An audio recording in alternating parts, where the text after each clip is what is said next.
Good afternoon, you wee bastards, and welcome back to War Thunder with Koala, and today's video gets to be much more positive than yesterday's, because in update 1.91, the British will see the arrival, finally, of a helicopter tech tree to supplement our god-awful challengers at top tier. Announced so far are the Westland Lynx AH.1, which will sit in the tech tree, that's right, unlike Japan, who unfortunately just has a premium. Britain will be receiving an actual tech tree, although it may not be as sizable as that of other nations so far.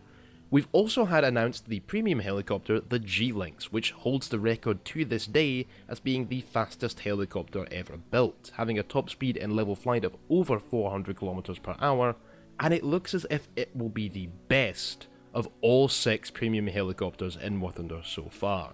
So in this video I just want to talk about these helicopters themselves, their history, what they might be like in game. I've got some things to say about the way these helicopters are being added, and we may segue off into talking about the meta of ground realistic battles and helicopters' interaction with it. But I do want to stay away from a rant, we did that enough in yesterday's discussion.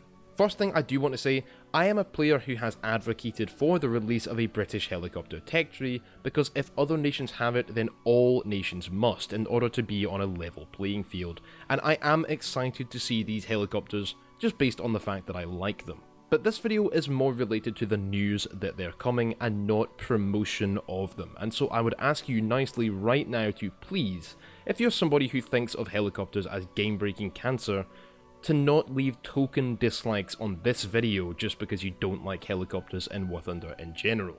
Number 1, these British ones are not going to be any worse for you than the AH-1Z Viper, so don't worry about that.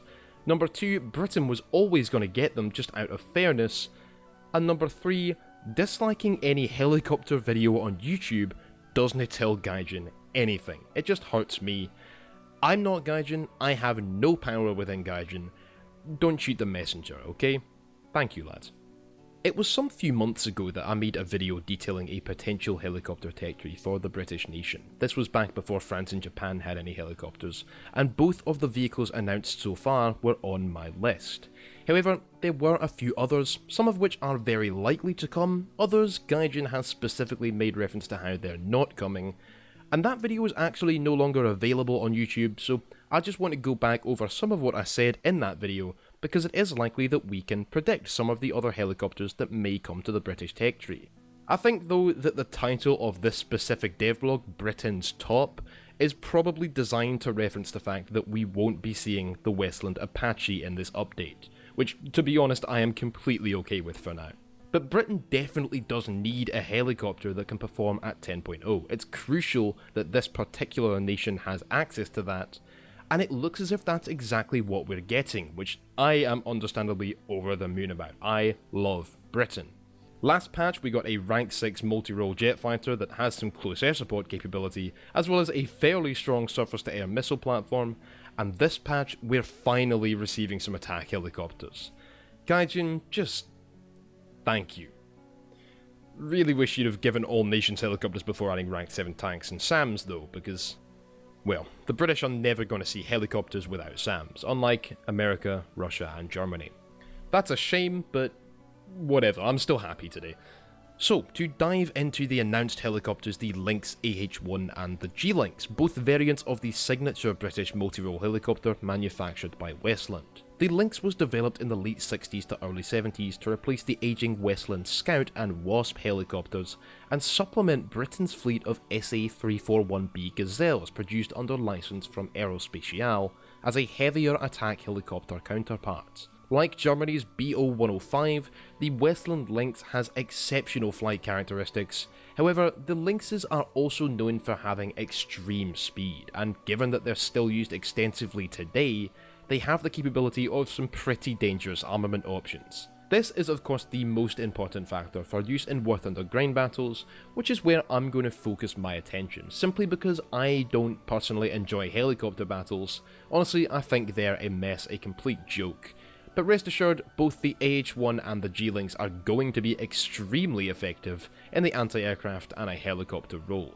The armaments carried by these aircraft include TOWs, TOW-2s, HOTs, Hellfires, Hydra or CRV-7 unguided rocket pods, miniguns, 20mm cannons, and even the M92 Stinger infrared guided air-to-air missiles. My goodness. Now, of course, we're not going to see all of those weapons options come to the Lynx helicopters in War Thunder. For one, some of them were never fielded by the British, but instead by the German Navy, who used them for a time, and I'm not certain if they still do, they might, along with a whole host of other nations such as Brazil, Denmark, France, South Africa, South Korea, etc. But if we had all the various options that the British had ever mounted to these things, they would just be overpowered, capable of fulfilling every role as effectively as rival helicopters who are only suited to one or two. The armaments it looks as though we will see on these helicopters in War Thunder, and it does look as though the AH-1 and the G-Lynx will have identical options, although that may be an error on Gaijin's part, we'll talk about that later. But 8 TOW-2s, 8 Hellfires, 38 unguided Hydra 70 rockets held in 2 pods, along with either 2 20mm Oerlikon cannons or 4 AIM-92 Stinger air-to-air missiles. It'll most likely also have flares, ECM and IRCM pods, so you'll be able to detect whether or not there are radar SPAA in play at any given time, and defend against any infrared missiles that might be sent after you. Now, this is where the weirdness starts. With 8 Hellfires and 4 air-to-air missiles, especially ones as powerful as Stingers, the premium G-Lynx will probably sit at battle rating 10.0, and the fact that it's in rank 6 rather than a rank 5 as all the other premiums are, does seem to suggest that. This would make it the only 10.0 premium. The Japanese AH-1S, while I believe it was 10.0 on the dev server originally for last patch, is a 9.7 rank 5 premium now. But there's absolutely no need for this. The G-Lynx is a technology demonstrator designed to be outfitted with the new Gem 60 engines in order to claim the world record for speed, which does make it a fantastic helicopter to make the premium, as it's notable, important historically, and a little unique. But it's not ever been used as a combat helicopter, just a demonstration and display piece. So while it can technically be fitted with any of the armament options that other Lynx models of this type can, there's no reason to give it all of them if it's going to make the helicopter stand out as being better than the other premiums. That's not parity, that's not fairness. To understand why that's a little weird, let's talk about the tech tree Lynx, which does appear to be getting all these same armament options, and it only makes sense that it does. This is the Lynx AH-1, the first mass-produced variant of the Westland Lynx, and although any Lynx AH-1s in more modern times would be using armaments like the Hellfires as well as Stinger air-to-air missiles, when the AH-1 first entered service with the Army Air Corps in 1979, we weren't using Hellfires with them. In fact, the AGM-114 Hellfire didn't even exist at that point. It actually wasn't until the early 80s that Lynx helicopters were fitted out for the anti-tank warfare role at all, when they were outfitted with TOW missiles and sent off to the Falklands in 1982. Now, in my video regarding potential British helicopters, I brought up 4 different variants of the Westland Lynx, 3 of which I suggested all for battle rating 9.7, similarly to the Mi-24 Hind in the Russian tree and the German BO-105s. The AH-1, the Lynx AH-1, would begin our use of the staple British helicopter, fitted with only 8 BGM-71 TOWs with 630mm penetration and the 20mm cannons, and the G-Lynx was the variant I suggested as the premium, and it would carry these same options, very similarly to the Mi-24D. The premium BO-105, I believe, also carries a very similar type of armament. This is what the Lynx AH-1 would have looked like during the time when it was the main variant before later iterations of the Lynx were produced, and it lines up very nicely with the other helicopters, like the Huey Hog for example.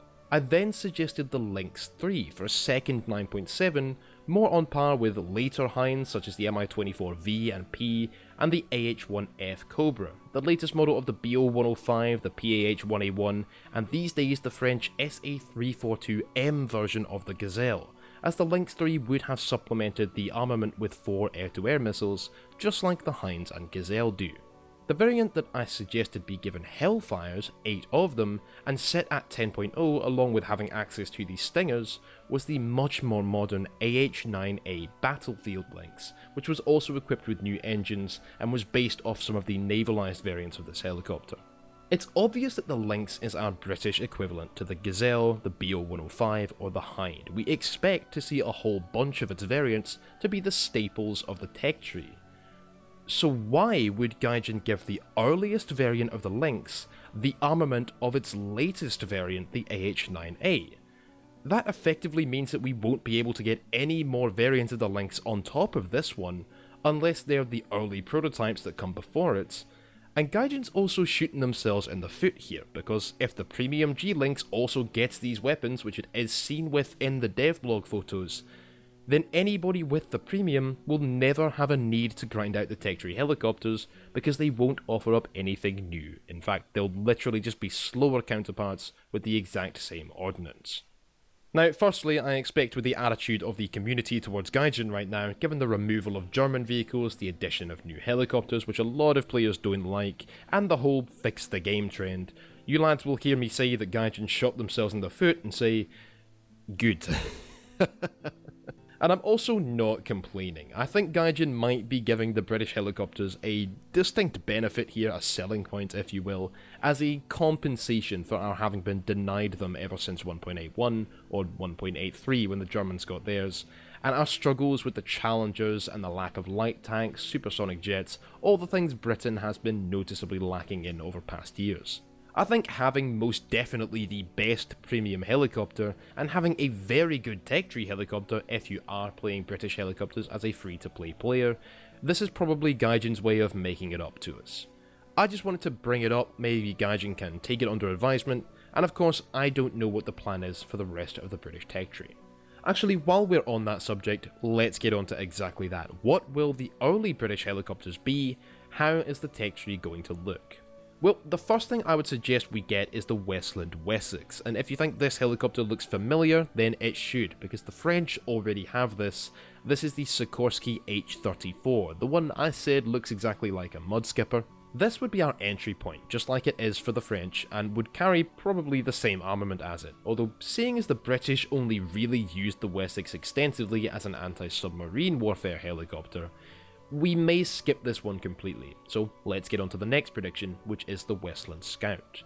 The Scout AH-1 would be near identical in performance and armament to the German and French SA-313B Alouette 2, carrying the same armament of 4 Nord SS-11 ATGMs, as well as 2 7.62mm machine guns.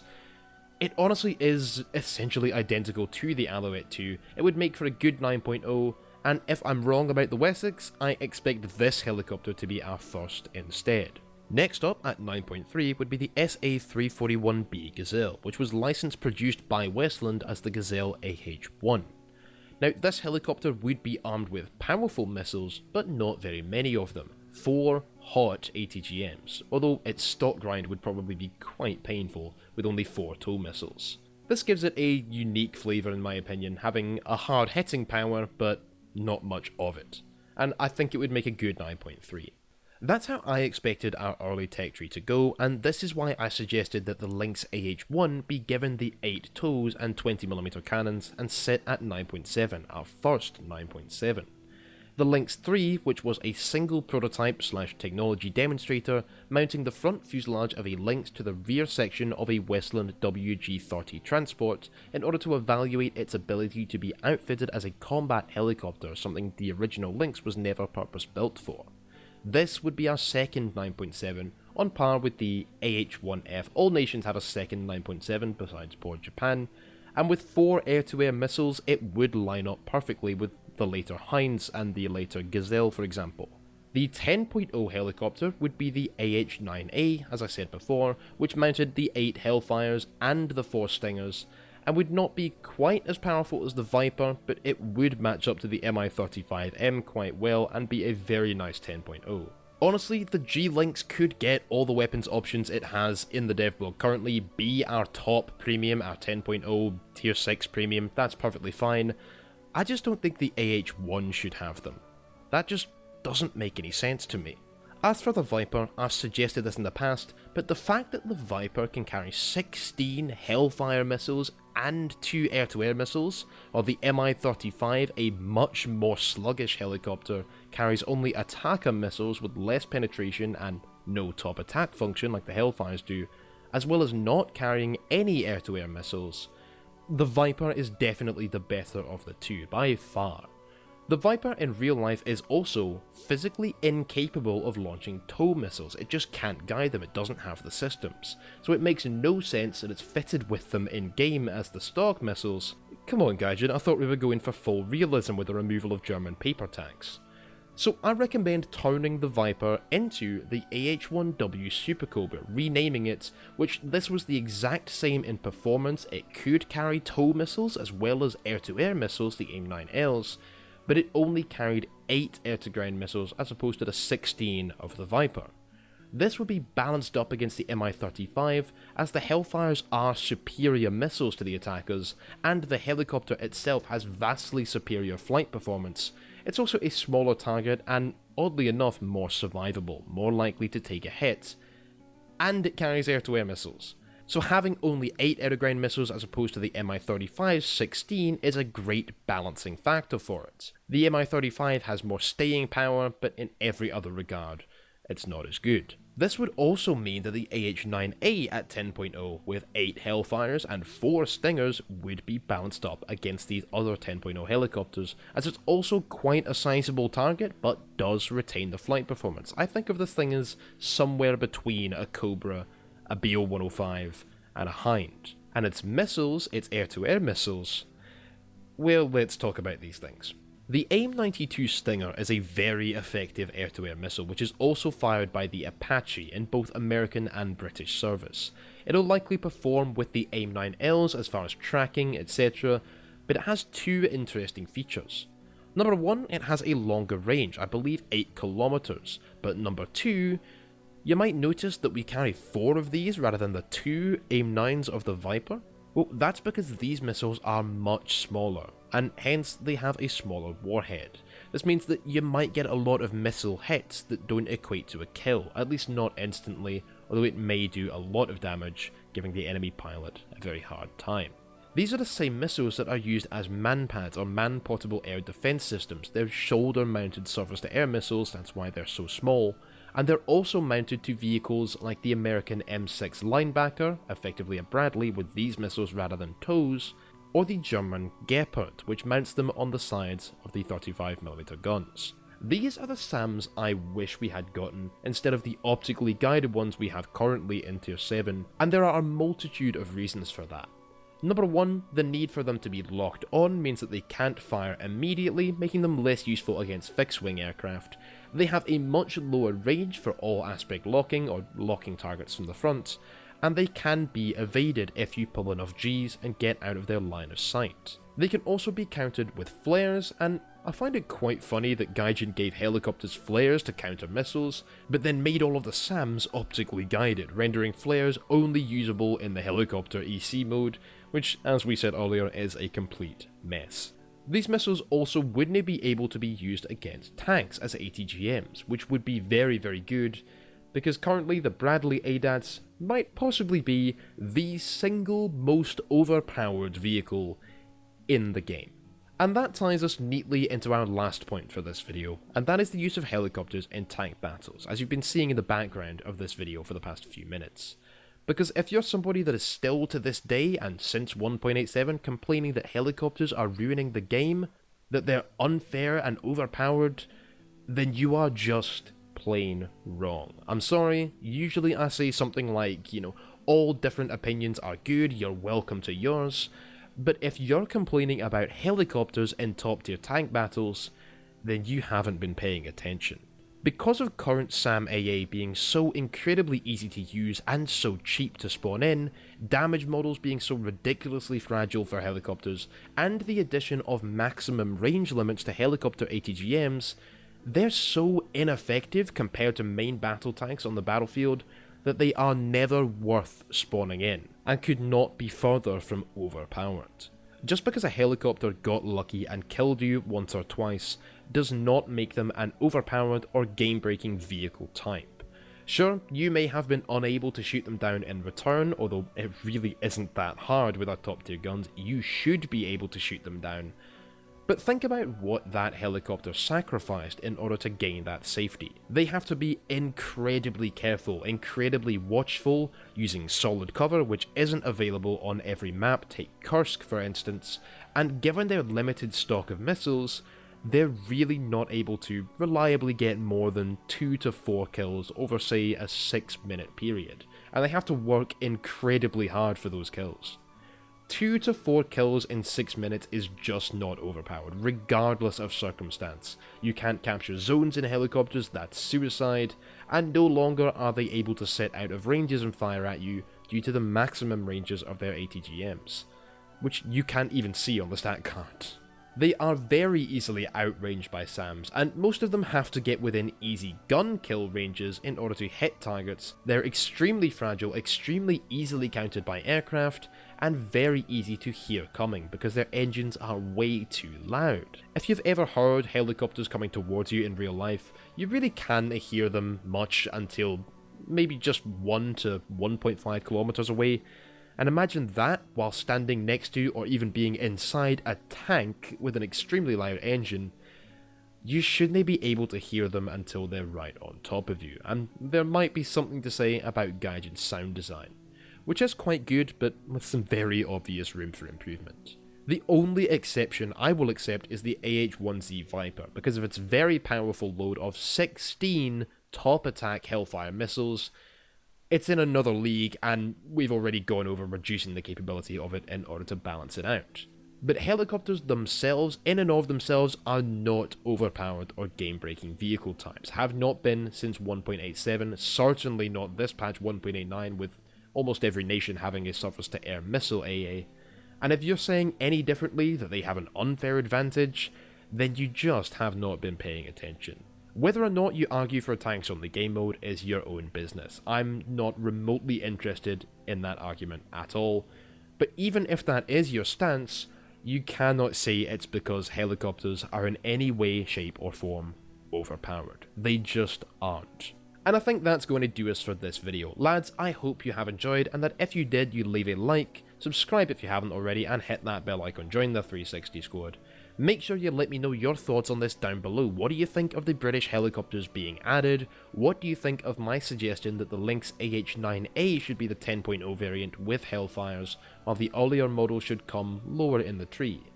This is our first premium helicopter with air-to-air missiles, as well as being our first ever in War Thunder top tier premium, as it is rank 6, while our highest premium tank is rank 6 below the top rank 7 of ground forces, and likewise our highest premium aircraft is rank 5 and not our top rank 6. Perhaps this signals the arrival, this patch even, of rank 7 helicopters like the Apache, Mi-28, Ka-52, Eurocopter Tiger, etc. But I would love to know your thoughts on this whole lineup situation for British helicopters, because that is definitely the way I'd have done it. Reserve those armaments for the battlefield Lynx, and give the AH-1 the ordnance that it would have actually carried during its time. I'd also love to hear your thoughts on SAM AA and helicopters in tank battles, and perhaps if there's enough of a discussion around this, I'll make another video, because since I made my last helicopter guide and discussion video, the playing field has changed drastically. Either way, I am extremely excited for the arrival of British helicopters, something we've been waiting for a year now, and I am definitely going to pick up the G-Lynx. I can honestly recommend this one, guys, with Hellfires and 4 air-to-air missiles. It's going to be immensely powerful, definitely the best premium helicopter we've ever seen so far. Whether or not it should be is a different argument, but I will say that if Gaijin were to nerf it now, remove the Hellfires and air-to-air missiles, they may end up with a lawsuit on their hands and have to offer everybody refunds. If not, then I expect the G-Lynx to be the second most powerful helicopter in the game as of currently, and the most powerful in helicopter enduring confrontations. And that's going to be very nice for Britain to have. Now we just need some faster tanks and a supersonic jet like the Scimitar, and we'll be all good.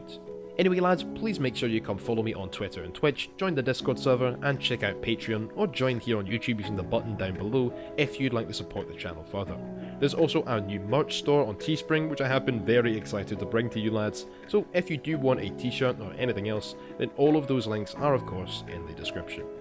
Thank you lads all so much for watching, have a lovely good day, and as always, please remember to keep your bagpipes to hand, keep your kilt on, and I shall see you next video. I say a wee thank you to these lads for supporting me on Patreon. Captain Fubar, DA261, Gisli Gadarson, and Dark Recon. You lads are bra. If you wish to join them, come check out the link in the description below.